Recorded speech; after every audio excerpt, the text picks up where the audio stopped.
This is India's #1 news network, and you're watching News 9. English news as it should be.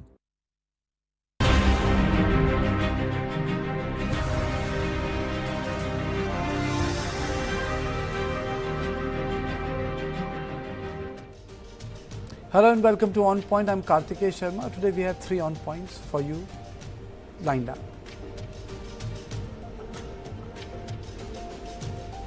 In On Point 1, we decode news CM Vijay, from breaking political conventions in a black suit to shutting 717 TASMAC shops and fast-tracking welfare decision. Is Vijay creating a new political culture in Tamil Nadu? In On Point 2, we discuss Himanta Biswa Sarma, from Congress troubleshooter to BJP's Northeast strongman. Himanta Biswa Sarma scripts Assam's biggest political landslide in decades. In On Point 3, we discuss the Kerala mess. Days have gone by, the Congress-led UDF has won, but where is the Chief Minister?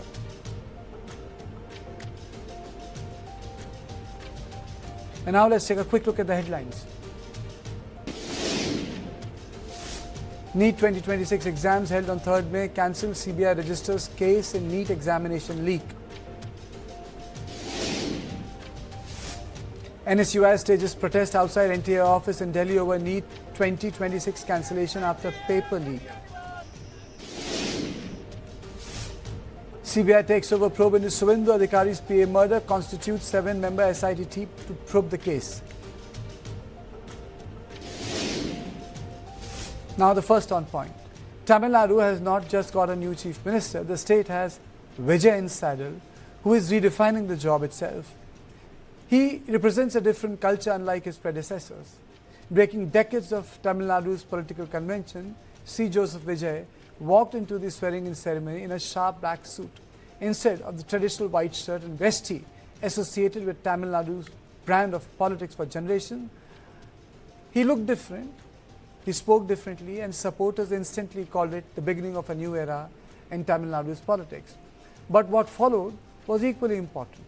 Within minutes of taking oath, Vijay signed key welfare and governance files, approving 200 units of free electricity, creating women's safety initiatives, and launching anti-drug task forces.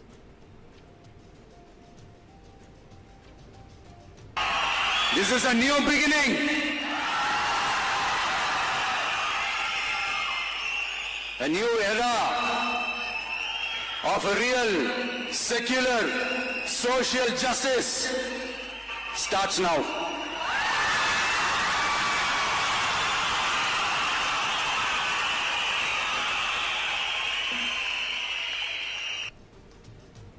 Then came perhaps his first biggest administrative move so far, ordering the closure of 17 TASMAC liquor shops located near temples, schools, colleges and bus stands. His latest move came for the fishermen community as he wrote to External Affairs Minister Jaishankar, urging all the people who have been detained to be safely returned to India, and their boats will also be given back to them, because this has been sort of a recurrent feature between India, especially the fishermen of Tamil Nadu, and Sri Lanka. And it's not new, it's very old, and it has led to a lot of political bickering as well. But Vijay's political messaging has not relied only on policy. It has also relied heavily on emotion, accessibility and optics. A video that went viral after the oath ceremony showing the new CM personally helping the workers move furniture on stage.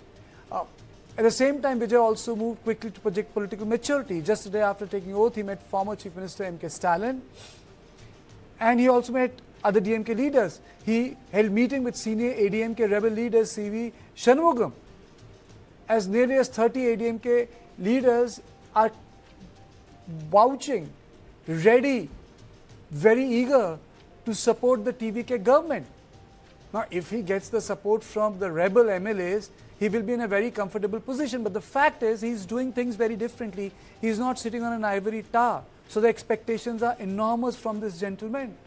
But he also needs to deal with the debt his schemes can create, because, you know, he's promising more, he will need to ask more, and he will need to give more. And I don't know whether Tamil Nadu exchequer can afford more. on this issue. I am joined by Krishna Kumar, Executive Editor, News 9, Professor Mukund Padmanabhan, North and Senior Journalist, Dr. Pulla Rao, Political Analyst, and Advocate Satish Kumar, Political Analyst. Let me thank you all of you for joining me. Let me straight away go to Krishna first. Krishna, how do you decode his black suit meeting people?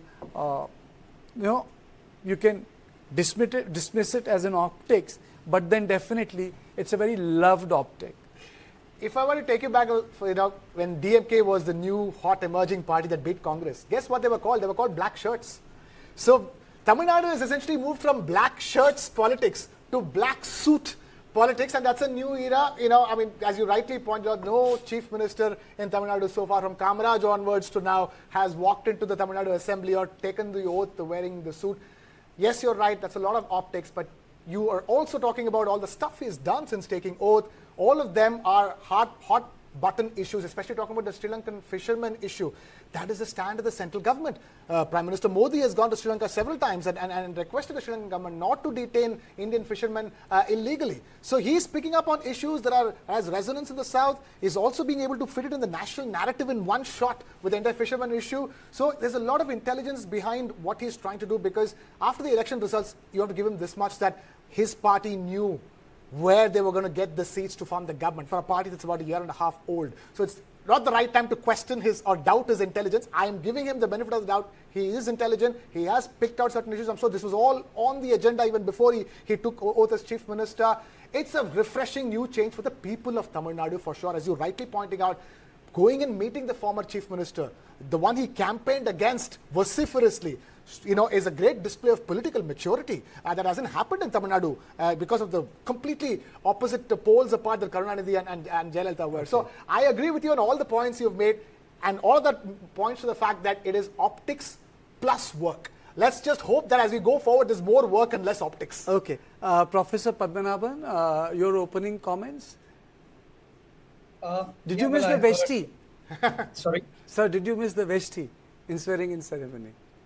No, not at all. I think, as Mr. Krishna Kumar said, the optics in the long run are less important than, what he does. And if we're looking at the one point that he raised, which is calling on leaders, he went to the Congress office today, actually. He went to the IOML, which is, and if you look at that, it suggests a couple of things. One is that in a state where, political rivals, it was not kosher for them to even talk to each other, This is a sea change, and it's a welcome change. And he's done this despite the fact that, his rivals didn't show up at his swearing-in, which, of course, it's traditionally, people in the opposition have not done that in Tamil Nadu. So I think it's a good gesture, and I think it was reciprocated well. There were people like Vijay who really welcomed him very warmly. So that's a good thing for Tamil Nadu, I think, going forward. But, I think the big story of the day is really what you referred to earlier, which is the ADMK and, going through one more split, and what that will mean for the stability of his government, and whether that gives him a little more elbow room to manage the years going forward. Okay. Dr. Pulla Rao, your opening comments, and why is ADMK splitting?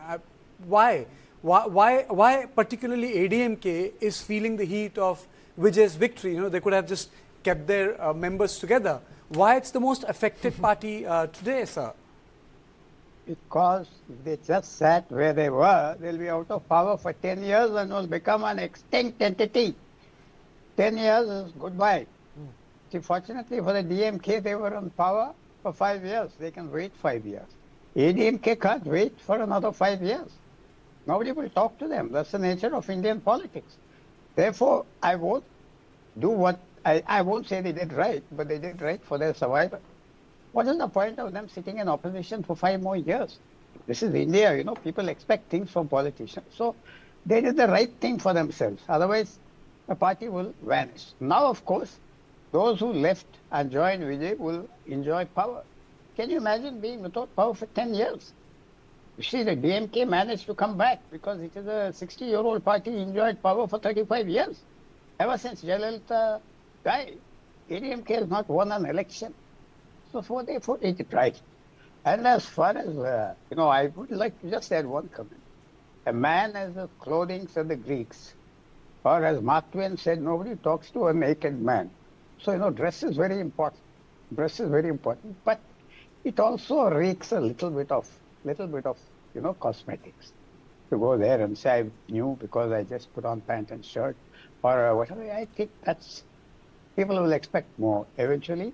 Of course, imagery can take you a long distance. I agree with that. But he'll also have to perform. And so far, he started off in a nice note of a lot of freebies. That's what he assigned, I think, to the first files. So he can't keep on signing freebies. Can he give good governance? That is going to be his test. Otherwise, it will be more of the same, nothing else. Because most of the people in this party have roots in ADMK, DMK, and even some from the Congress, I am told, who went and contested with him. Okay. The culture is the same. The clothes may be different. Okay. Satish, your opening comments, today things really look different. People could notice them even, from Delhi. Even from Delhi, even if they, don't have the nuance, understand the nuance of the Tamil politics, but they could make out the difference. They could make out the difference. Yeah, good evening, Karthik and Krishna and other co-panelists. Actually, the gesture what's shown by Vijay today, our Honorable CEO Vijay today, actually the gesture were there during the period of MGR and Karunanidhi. Subsequent to the demise of MGR and Jayalalitha's, when Jayalalitha was humiliated in the open assembly by the DMK, from that day onwards only, the distance between DMK and ADMK has gone so far. And after that only, they're talking to each other, even on crucial moments or maybe the discussions that were so disturbed, and the distance got increased actually between the parties. Even in some occasions, I remember when Mr. O. Pannirselvam was about to show a smile to M.K. Stalin, that was even commented that he should have not done that. That was the story what we have seen so far. But now, Vijay, I feel that it is not only a gesture what Vijay is showing, but apart from the gesture, he is ensuring his friendship and getting the commitment from the coalition parties. That is more important because he is going to face a confidence motion, the floor test at the earliest. So because Tamil Nadu politics, we cannot believe anyone. What they are talking today, they will not talk the same thing tomorrow. Same thing happened by the communist parties. On the very first day, he got a lot of comments and criticism. So that will happen. Now, but isn't that true for every politician? You have to take all of them with pinch of salt. Tamil Nadu is different. As you say, Karthik, Tamil Nadu is different. So now we are saying that I personally feel that Vijay is must be guided by a good team so far. And or else he would have got he would have written the pre-exam in his mind before coming to the table. So I think Vijay will maintain, and especially being to even a small party's office today. He has gone there. He has gone to the houses, especially at the residence of all the political parties. And the crowd, what you have seen today, especially when he was visiting VCK's Thirumavulan's house, even Thirumal would have not seen such a crowd in his residence before or any reception today.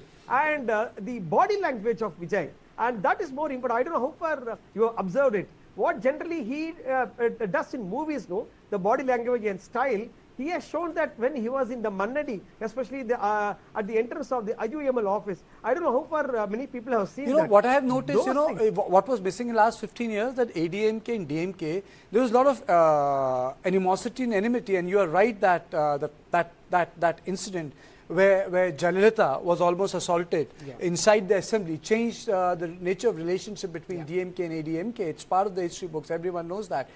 I think he has bridged that gap. But Krishna, what is his core team, His core team, essentially, there is a man called Bussi Anand, who's been the one who's been driving his strategy so far. There is Adhav Arjuna, who's also a minister in his cabinet and who's been a key strategist. And incidentally, Adhav Arjuna's mother is the richest candidate who stood for elections in an AIDMK ticket and won the seat as well. So this is the kind of, glorious incongruencies that happen in Tamil Nadu politics. Adhav Arjuna, one of the key strategists of TVK, mother is the richest ADM candidate. They ran a lottery business. They're worth more than 1,000 crore rupees. She won. Okay, and then so you mean you have Vijay has somebody whose family politics runs, and they do it as a profession. They know what it is to go out there, win elections. At a time when ADMK is losing pathetically, you have Adhav Arjuna's mother winning, an AIDMK seat, so it's incredible. So what is happening right now is a great realignment, as you sitting in Delhi are able to even see that. That's even why you're having this discussion, right? You're seeing this massive realignment in the way Tamil Nadu politics operates, the way the chief minister, and he is setting the tone for it. That animosity you're talking about, it began in the 1990s. Until then, you're talking about MGR and Karunanidhi were the best of friends. They had differences, but there was no animosity. They didn't want each other dead. In fact, when MGR passed away, the biggest eulogy was written by Karunanidhi. Yeah, absolutely, Krishna. Because there is also an element, Professor. He has promised much. I was going through data. In context of exchequer, DMK was spending 19.8% of the revenue receipts on the welfare mechanism.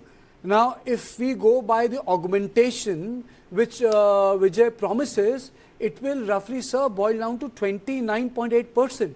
That's a big chunk of your revenue receipt. Can Tamil Nadu continue to afford that despite doing well in terms of production and manufacturing sector? Well, I think it's true, although there's a big debate about this in Tamil Nadu, that the public debt that has been run up in the last 5 years has been fairly substantial. The DMK denies it. They make all kinds of distinctions between productive debt and non-productive debt. But overall, I think there is no denying the fact that there has been a tremendous amount of public borrowing. At the same time, you've had Vijay making all kinds of welfare promises. I think if you look at the speech he made following the swearing in, he talked of a white paper on Tamil Nadu's finances. It is possible that he did this simply because it might give him some leeway into not implementing every election promise, some of which are fairly fanciful and I think cannot be implemented. So I think he'll have to moderate that. There's certainly some things that he's going to do, but I don't think if you look at every promise on that list, no party's done it in recent times. People claim that they've done some or many or most. Because, I'm asking this question, a lot of political actors who are outsiders came on the issue of, efficiency, their ability to stand against corruption, but they ended up creating huge, I would say, welfare mechanism. Look at Aam Aadmi Party in Delhi. When they announced free water and electricity, it was a shocker to so many people. It created a huge debt, but then they said it is required. So, Dr. Pullarao, do you think it's sort of, is it like an AAP movement, or I'm comparing chalk and cheese? Not at all. No. This is all traditional. The DMK started straight away in 67 with rice, a couple of kilos at 1 rupee. Those were the days when there was a food shortage in the country. He is continuing the Tamilian tradition.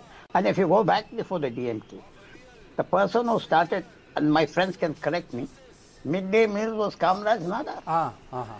Kamraj Nadar, So this is the tradition in Tamil Nadu. But then, there is a lot of creativity in giving these things all over the country. They say we are giving 2,500 rupees to all leaders, but they won't give all of them. They'll give some of them. They'll put bars, they'll reduce it. They'll give about 30-40% of them. That's what's happening everywhere, farmers. So there will be some creative activity. Most important, I don't know how many hundreds of promises he has made. One party made 300 promises. Therefore, can he give good governance? But the reason why, Doctor, the promises work, if you look at the antecedent of the promises, the most powerful promise was by BJP, Ladli Behna, when they swept Madhya Pradesh. It got replicated in Maharashtra, Ladki Behna, and they swept Maharashtra. So it was the same scheme, and 2 big states they swept. Because it was new there. In the south, welfareism is going on long ago. As I said, did you hear of free midday school? No, I'm not discovering that welfareism on my program today. I understand that. That is why my question was, in a very humble way, is that sort of a AAP sort of a movement in Tamil Nadu? Professor, before if I can just make a short point, I actually, in a sense, agree with you, because if Aam Aadmi Party's win in the Delhi elections was, viewed as nothing but a slap on the political establishment, Delhi people were tired. We did not want the BJP. We don't want the Congress. We want a non-politician to come and rule us. And in that sense, definitely Vijay's victory is Tamil Nadu people saying, we don't want a regular politician. We're tired of your spiels and, isms. So that's the question. Why did it happen in Tamil Nadu? Why are people loving this? Yeah, I just finished that if you ask me. They wanted change, as he said. For the last 60 years, it was the same faces, anti-incumbency, the same families, the same dynasties, etc. They wanted change. Ages 18 to 39, they were 40% of the electorate. 65% voted for him. Imagine that. Then they never vote. Nobody asked them to vote. They came and voted. They wanted change. They were fed up. As Aam Aadmi Party. So Satish, is this a warning sign to Udayanidhi Stalin? I mean, so if he, doesn't reinvent, he might just end up as one of the LOPs? But I don't think so, because the DMK is not such a party, because DMK was not in power for nearly 15 years when MJR was in rule. So DMK, that is the stability of DMK. When compared to ADMK, ADMK's fall, the slip and fall was continuous. So for every 5 years, when even this split, what we are seeing today is not new to ADMK or to the Tamil Nadu people. This has happened even previously twice when at the time of demise of MJR and also Jayalalitha. The same split happened. And now we are seeing the continuous 10 years, as Professor rightly said, that the continuous 10 years for a party to sit not even as an opposition party, but on the third bench. That is really, for any party, we have to think about the fate of that party. And the split is quite common, because everyone wanted to taste the power of whenever I do these discussions, Satish, I always remember Mr. Kapil Sibal. I can now quote him, I don't think he's going to get angry. After 2014, I went to his residence and asked him, a quite huge ministerial bungalow right in front of the Nehru Memorial, and I was sitting with him. And I asked, sir, what happened? He said, Kartikeya, outsiders are the new insiders in Indian politics. And he said, you're going to ask me this question a lot more. And Kapil is still right. Outsiders are the new insiders in India's politics today. It could not be more true for Tamil Nadu politics today, which has been the fiefdom of insiders, and was told like nobody, not even Rajinikanth, could come in and do something. You have a bigger outsider than even Rajinikanth, a man who did not speak politics for the longest time, never said he's going to launch a party. His father went and registered a political party in his name. He filed a suit against his father and said, I am not coming to politics, only to eventually enter politics on his own, with his own team that you were asking about. Absolutely. So, two people who got that election right, and one was late Sheila Dikshit. I had the opportunity to meet her, and she then said very candidly that we should have taken the earlier Antony Committee's report very seriously. We were considered very sectarian in our approach. These two issues continue to haunt Congress party today as an alternative. Yes, Dr. Rao, you wanted to say something? Or Satish? The last thing is, only one thing, Mr. Satish, one small sentence, your kindness. Yeah. You see, now there's 24-hour news cycle. Earlier you got the newspapers, you read it, and maybe the evening news. So people get fed up. Politicians are exposed all the time. There's a short life for them, short political life. Some have short life, sir, and some have very long life. But that's for a different debate, Satish. Absolutely, I agree. Because if you take the case of ADMK rebel MLAs, they want to have a longer life. Yeah. So that's why they're shifting their mindset. As we are asking about Udayanidhi, now he is very happy that he is getting an experience because so far he was sitting with his father. Now he is leading the party. He is getting a very good exposure and opportunity to lead the party of his own through the younger generation, and with by balancing with the elders and also with the youngsters. So I feel for Udayanidhi it's a good time for him to learn, and everyone are like the bird waiting for the right time to catch its fish. So and when it is a minority government, So I think that we cannot forget. Today, Vijay is going to all the places and greeting everyone and getting the blessings from everyone. That is a part. But as we're talking about the political gesture, I was little bit disappointed that you would have done the same thing with Edappadi Palanichami also. I think how far that is as a goodwill gesture. I was a child in 1984, but Professor Padmanabhan, political goodwill is a perishable commodity. It's a perishable commodity, and there were only newspapers then. And I was in Delhi in school. Going by what happened with Rajiv Gandhi, your honeymoon period doesn't last for more than a year or a year and a half if you don't work on it, Professor. Yeah, but I mean, if you permit me a couple of minutes, I just want to make a couple of points since many things were said in between. One is, I don't think we should push this, the dress code thing that keeps flashing on your screen beyond a point, because anyone who watched the Tamil Nadu Assembly today would have seen that Udayanidhi Stanan turned up in a T-shirt. So, are we going to make something out of that? But that's okay. Rahul Gandhi does it all the time. I think doesn't happen in Tamil Nadu. We're living in a climate where things are changing, and but there he is in the T-shirt again at home. So I think that's one thing. The second thing is, I know it's been said that the ADMK has lost successive elections, and that they can't sit in the opposition forever. And I grant that point is true. But there is a more granular issue as well as what's happening with the Legislative Party. The Palaniswamy is regarded as a strong man in what is known as the Kongu belt in the in the southwest of Tamil Nadu. This is where the Gaundas play a great influence, his community. And what happened in this election is that the ADMK seems to have done better elsewhere and has lost a lot of seats in that belt. So in a sense, this is also has given the legislators, he has less support in the legislative party than he ordinarily would have had. And this has made that rebellion kind of more possible. So I'll just leave that point there. Okay. As far as goodwill goes, to come back to your question, yes, of course, we've all witnessed, Rajiv's great collapse, in popularity. And it doesn't last forever. But I think the important thing that has happened in this case, and I don't know how long it'll play out, it seemed day before yesterday that he would be dependent on 4 minor parties that owed their allegiance to the DMK, the CPI, the CPM. Yes. But they publicly declared that they were in the DMK fold. If the ADMK rebels come on board, and if their support is unconditional, everything is up in the air at the moment,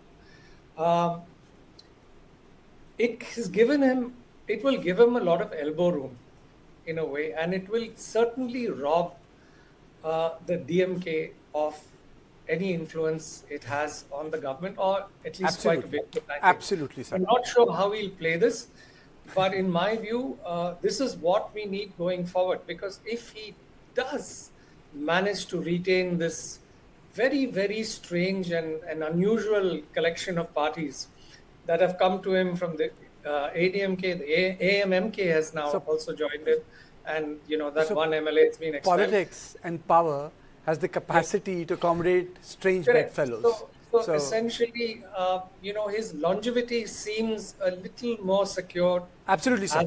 As of this evening than it was yesterday. Absolutely. I've really run short of time. Thank you, Krishna. Thank you all of you for joining me, because this was on point 1. And to my viewers, please don't go away, because in on point 2, we're going to talk about rise and rise of Hemant Biswa Sarma.